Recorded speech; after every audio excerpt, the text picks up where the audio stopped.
Nggih. Rokok leren. Nek wis ning ngarep iku udute leren. Lah lebokno. Lho, tegesane disimpen. Irki walau tagosan, ngerokok senajan tegesan. Oh, niki komplit iki lha niki NU. Wajah-wajah NU Karanganyar nggih ngeten iki, panjen rupane ya duwe iso gitu. Dadi biarpun jenengan enggak rumangsa desa. Karena NU dilokno organisasi kok desa. Bahkan Mbak Lulu niku pun DPR RI tapi rupane ya desa. Pak Paryono niku pun DPR RI ya desa ya gitu. Sing kutha mek kacamatane tok. Ini lagi komplit Nahdlatul Ulama insyaallah nggih. Para hadirin para rawuh ingkang kula hormati. Jadi aja dikira nggih. Ini 100 abad. 1 abad itu artinya 100 tahun. Jangan dikira 100 tahun itu adalah adanya Nahdlatul Ulama dan isinya. NU itu wadah tok. Jadi NU itu wadah Islam ahli sunnah wal jamaah. Loh, Islamnya ya sudah ada semenjak zaman Rasulullah. Kayak air ini, nah ini kayak ini contohnya air ya. Airnya ini sudah ada semenjak zaman ada dunia. Bungkusnya ini aja dimereki, ada merek Aqua, ada merek Ades. Berdirinya ya baru-baru aja. Nah NU juga begitu. NU itu berdirinya tahun 26, 100 tahun sekarang. Kalau dihitung dari tahun Hijriah kurang 2 tahun.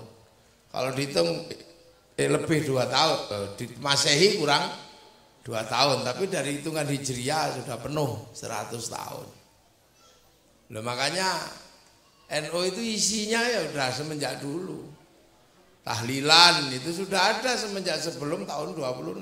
Yasinan, sholat, zakat, puasa, haji. NU itu isinya itu ya perintah Rasulullah itu. Perintah Rasulullah.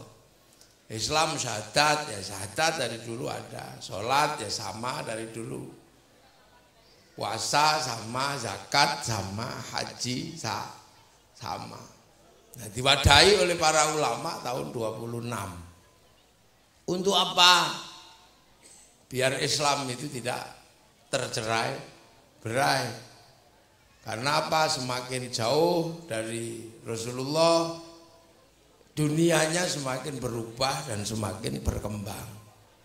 Nah, perkembangan dunia ini menghasilkan ada orang yang berbeda-beda. Nah, sikap dan pilihan yang berbeda-beda itu harus diwadahi.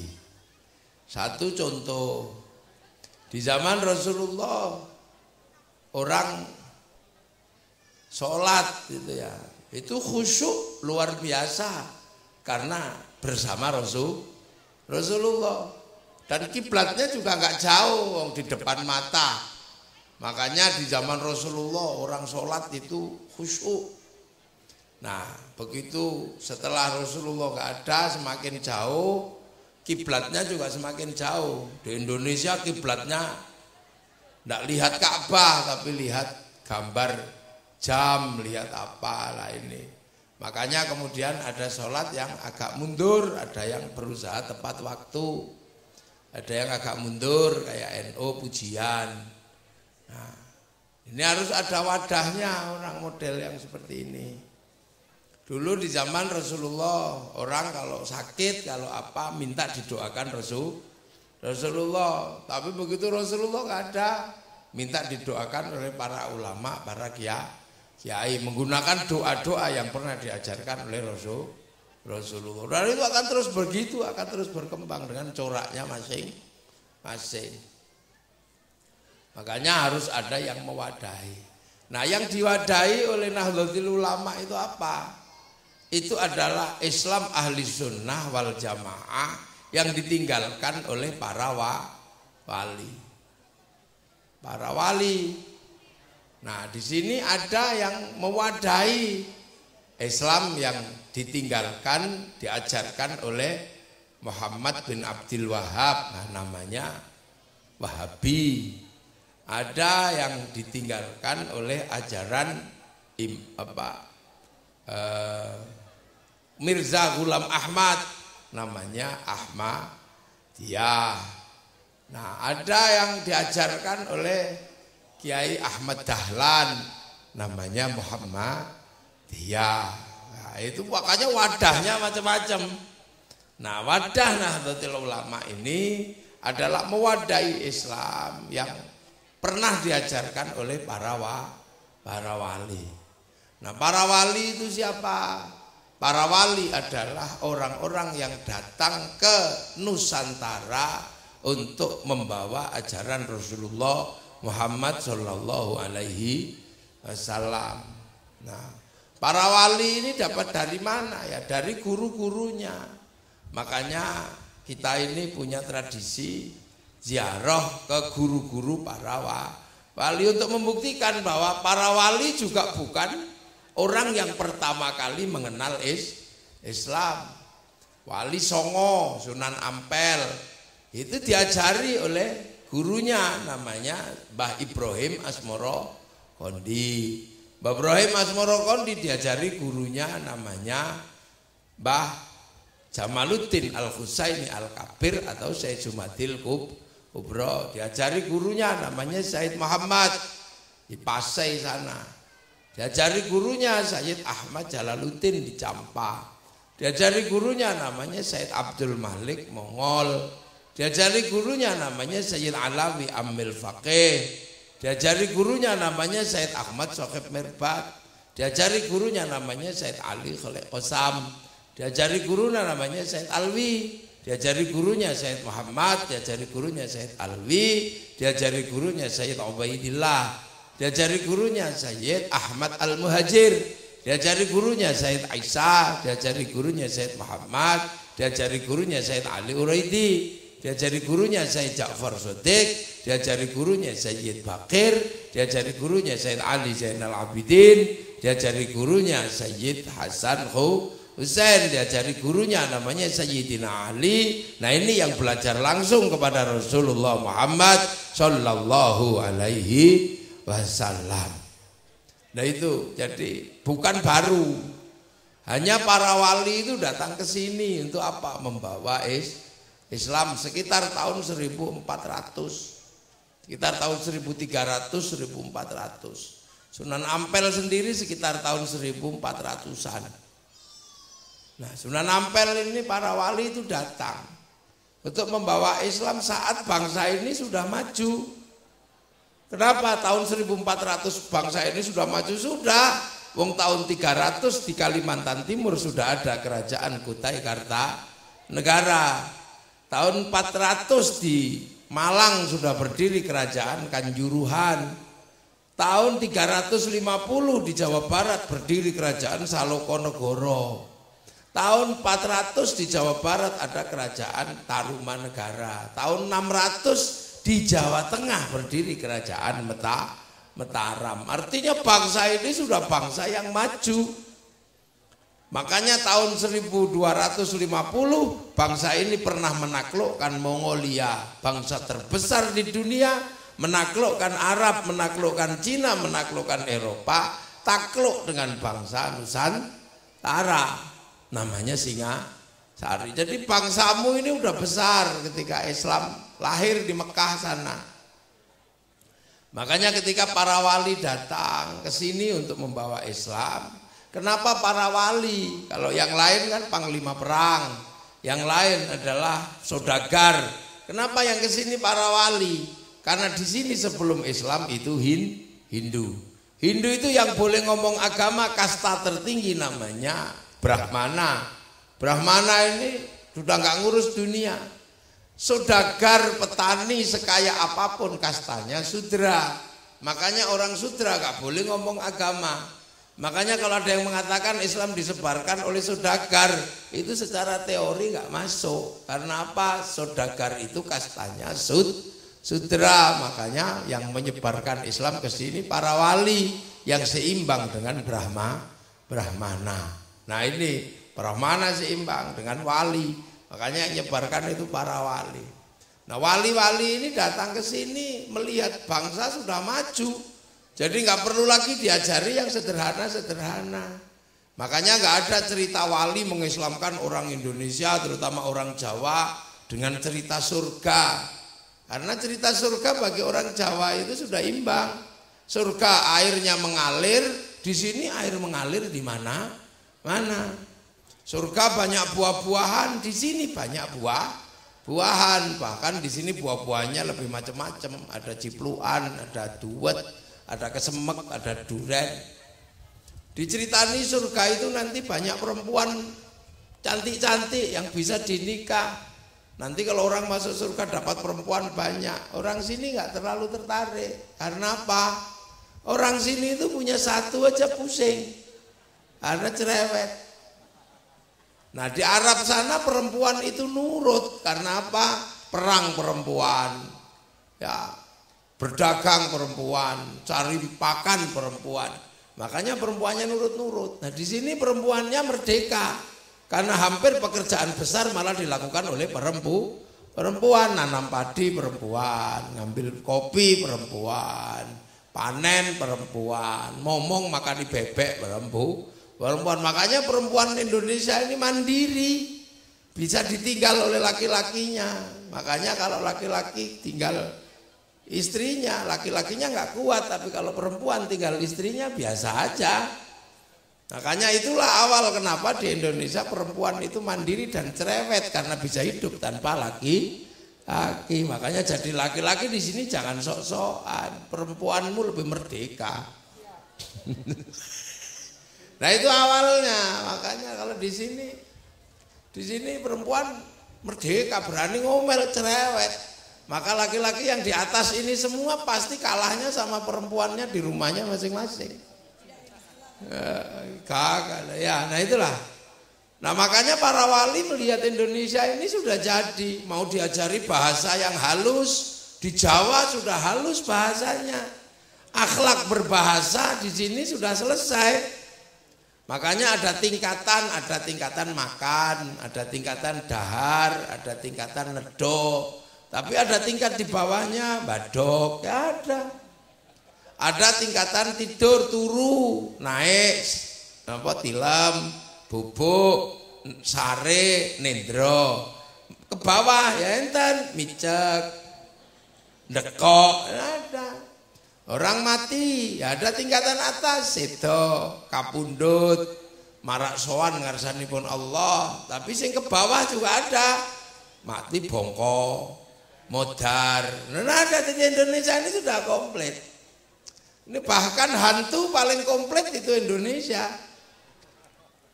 Lah makanya para wali waktu itu tidak ada dalam cerita pengislaman mau pakai cerita surga, pakai cerita. Yang ada adalah cerita tentang kesaktian para wali. Kenapa kesaktian para wali yang banyak muncul? Karena yang diimbangi adalah Brahmana yang juga sakti.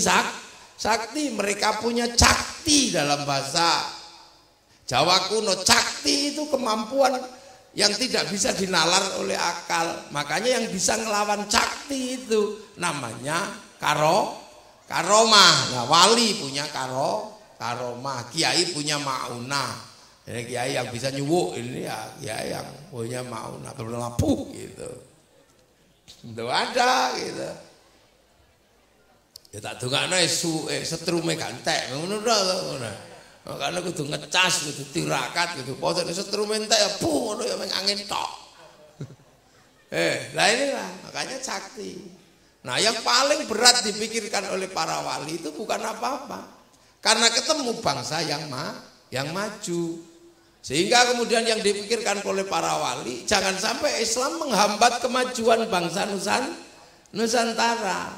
Bagaimana Islam membuat bangsa ini tetap maju, tapi punya pemahaman agama yang bisa diterima oleh orang-orang Indonesia. Lah itulah maka yang dipikirkan oleh para wali adalah bagaimana bangsa yang sudah maju dan bersatu ini tetap akan menjadi daerah di mana nanti Islam harus dikembangkan.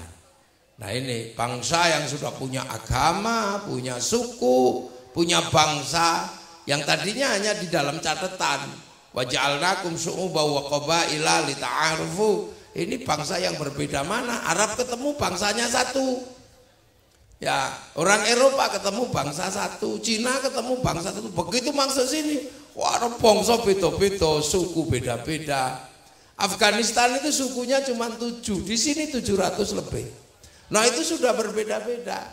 Makanya para wali yang dipikirkan adalah bagaimana orang yang sudah bersatu dan baik ini tetap bisa melangsungkan kebaikan bangsanya. Makanya ketika Islam datang yang dipikirkan adalah kembali kepada Rasulullah. Karena Rasulullah hanya minta satu hal.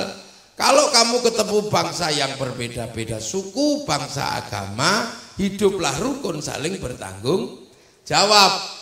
Makanya kita selalu diingatkan dengan bahasa Rasulullah dalam setiap baiat Nahdlatul Ulama. Apa baiatnya? Kullukum ra'in wa kullukum mas'ulun an ra'iyati. Kalian semua adalah para pemimpin yang harus hidup saling bertanggung jawab antara yang mimpin dan yang dipimpin.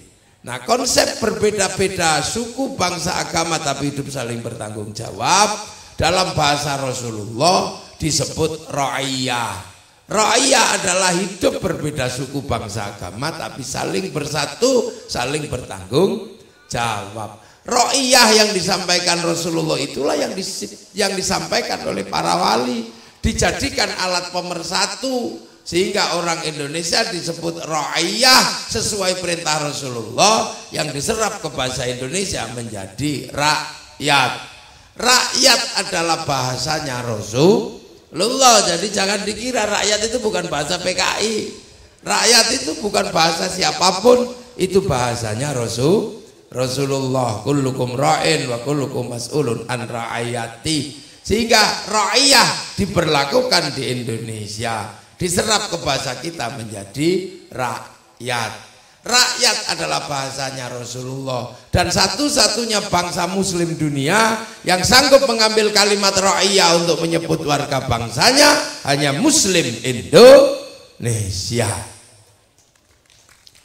Tidak ada yang lain, itu muslim Indonesia. Makanya akhirnya kita selamat. Arab satu bangsa pecah puluhan negara, Eropa satu bangsa pecah puluhan negara, Cina satu bangsa pecah puluhan negara, Afrika satu bangsa pecah puluhan negara. Tapi kita puluhan bangsa, suku dan agama mampu bersatu dalam satu negara kesatuan Republik Indonesia. Itu karena konsep ra'iyah atau rakyat. Jadi satu-satunya negara dengan konsep Rasulullah ra'iyah itu cuman Indonesia. Artinya bahwa negara paling sunnah untuk meletakkan nama warganya adalah Indonesia. Makanya ra'iyah itu kalau ngumpul namanya musyarakah, diserap ke bahasa kita jadi masyarakat. Kalau berbeda paham, wasyawirhum fil amri, lahir konsep musyawarah. Kalau kita kemudian menentukan masalah hukum pakai namanya al-hakim atau mahkamah, bahasa Arab semua. Karena dulu yang menata daerahnya ra'iyah atau rakyat adalah para wali, maka daerahnya ra'iyah disebut wilayah. Al-wali punya wilayah. Wilayah itulah yang sekarang bernama Negara Kesatuan Republik Indonesia. Maka santri dan Nahdlatul Ulama penerus para wali selalu tegas mengatakan NKRI harga mati. Karena ini tinggalannya. Makanya sekarang kita rawat Indonesia ini. Jadi kita rawat kebersamaan Indonesia ini, mari kita rawat. Jangan sampai tercerai berai. Makanya Nahdlatul Ulama menggunakan ayat wa'tasimu bihablillahi jami'a wa la tafarraqu. Makanya kita ini selalu jadikan agama alat pemersatu agar bangsa ini tidak tercerai berai. Makanya kalau kiai doa, kiainya yang doa, santrinya yang aminah, amin, amin, amin, amin. Kalau udah kecapean, amin. kiainya paham. Walhamdulillahirabbil alamin. Begitu semua pengen doa agar bersatu, dibawa ke alun-alun Karanganyar, namanya istighosah kubro. Lah kalau sudah istighosah semua bersatu, jual tahu ya laku tahunya, jual balon laku balonnya, jual aqua, jual es teh, jual apa, tidak ada yang ditanya rakyat ini agamamu apa, tapi semua bersatu dalam kebersamaan doa yang digerakkan oleh Nahdlatul Ulama. Persatuan terjaga, roda ekonomi berputar. Sing liyane wis ra gelem bersatu, ndongone ijen. Kalau itu diteruskan, maka yang terjadi adalah perpecahan di tengah masyarakat karena nggak ada ikatan di antara ikatan agama. Makanya NU Nabi lahir mulutan, Nabi Isra Mi'raj terus itu nggak pernah berhenti membangun kebersamaan dan memutar ekonomi masyarakat. Ada orang perintah sholawat, ya perintah, tapi di tangan para ulama sholawat ini menjadi alat pemersatu, disebut sholawatan. Makanya ada sholawatan, ada yang model Habib Syekh, marhaban ya nurul ini, ada yang begitu, ada yang model Jawa, ada yang model dangdut. Ya Rasulullah salamun alaik, ada yang ya Nabi salam alaika, lagu Jawa. Tapi begitu banyak yang ngajak sholawatan, akhirnya diajak ke alun-alun Karanganyar, kumpul namanya Karanganyar bersolawat. Kalau sudah seperti itu, sepanduk laku, slayer laku, gagang pancing laku untuk gini-gini, roda ekonomi berputar. Indahnya luar biasa. Kalau yang datang kok Habib Syekh kain putih laku semua, ya hana laku semua. Kalau yang datang kok mafia sholawat, ya kain hitam laku semua, katok suwek laku semuanya. Segala yang ada dalam hidupmu cos, ya laku semua. Nah itulah Indonesia bisa rukun seperti itu, hitam putih.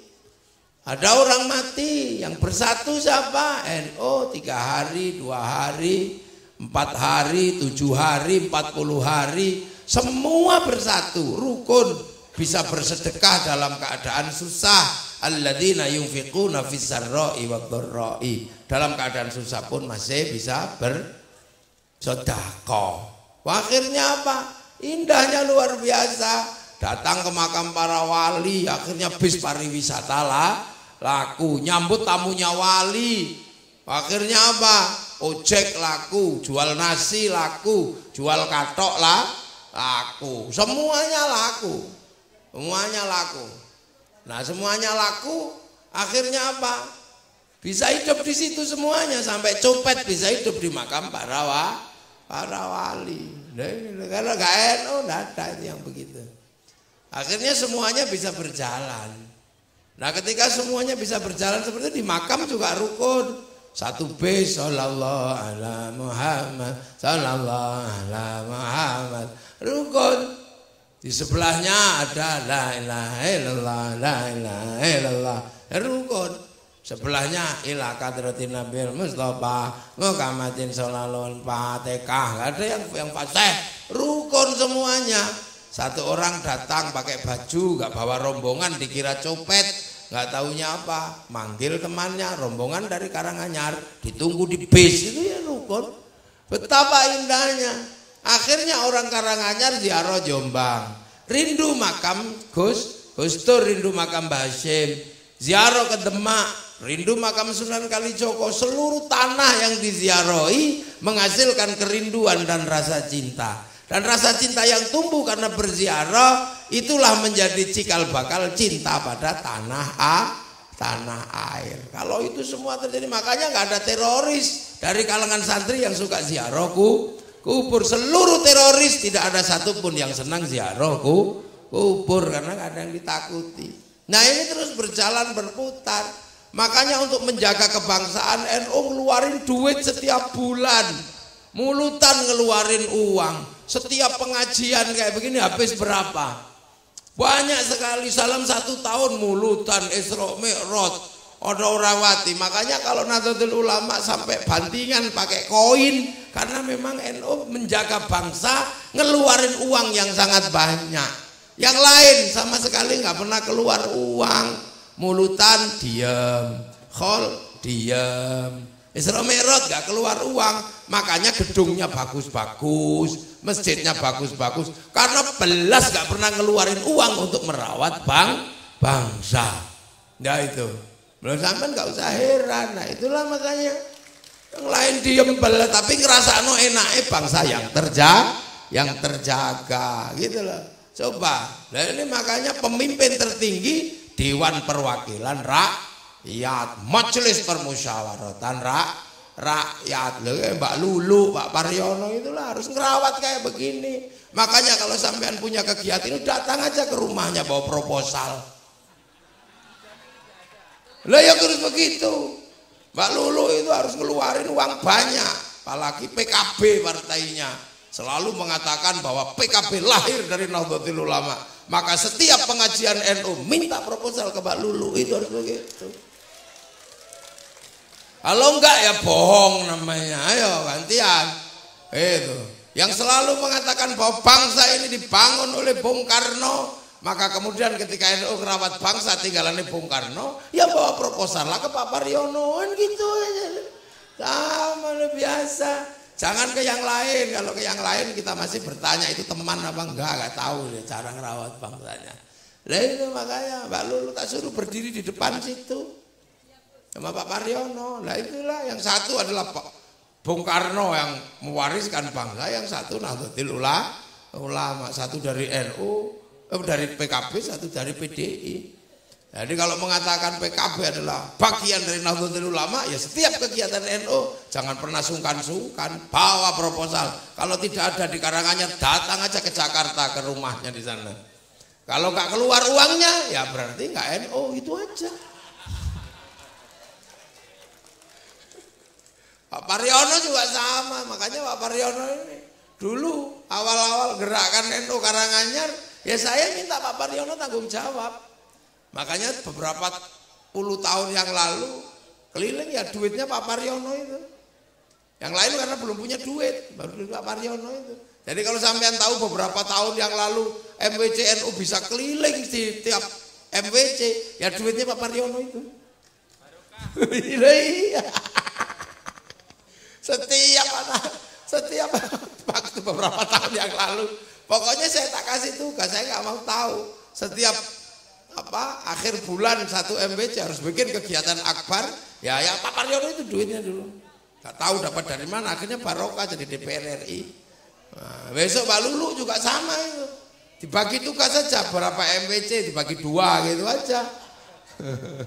Iya lah, kalau jadi DPR nggak punya, kalau nggak punya teman kan bisa minta ke temannya lagi gitu. Nah itulah. Jadi Indonesia terjaga itu karena kegiatan santri, kegiatan NU.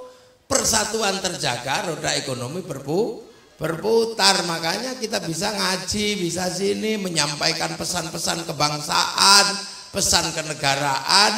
Kiai nggak pernah kehabisan forum. Kalau yang lain disuruh dipesan ini forumnya habis, lo nggak punya kegiatan ngaji, ngajinya cuma habis subuh. Bisa apa lah, orang masih tidur lah habis subuh. Lah ini NU ngaji siang-siang panas kayak gini aja masih datang di pengajian. Artinya apa? Ruang publik untuk melakukan pembelajaran sangat terbuka. Tinggal pesen aja sama kiai. Daripada bikin forum sendiri, pengajian bayar pajak. Pemerintah tinggal pesen aja, kiai ngomong pajak, pasti diomongin. Ini zaman terorisme, kiai ngomong anti radikalisme, ngomong di setiap pengajian. Makanya aman. Ada corona, kiai dipeseni ngomong corona, kiai yang ngomong. Para hadirin, kita ini zaman maju, mulut manusia nggak bisa dijaga, ngomong sesuka-sukanya. Maka dosa terbesar manusia modern adalah pada mulutnya. Yang kedua, manusia sekarang dengan tangannya bisa melakukan dosa karena mencet-mencet Huruf mencet-mencet tombol bisa keluar gambar terbuka atau tidak.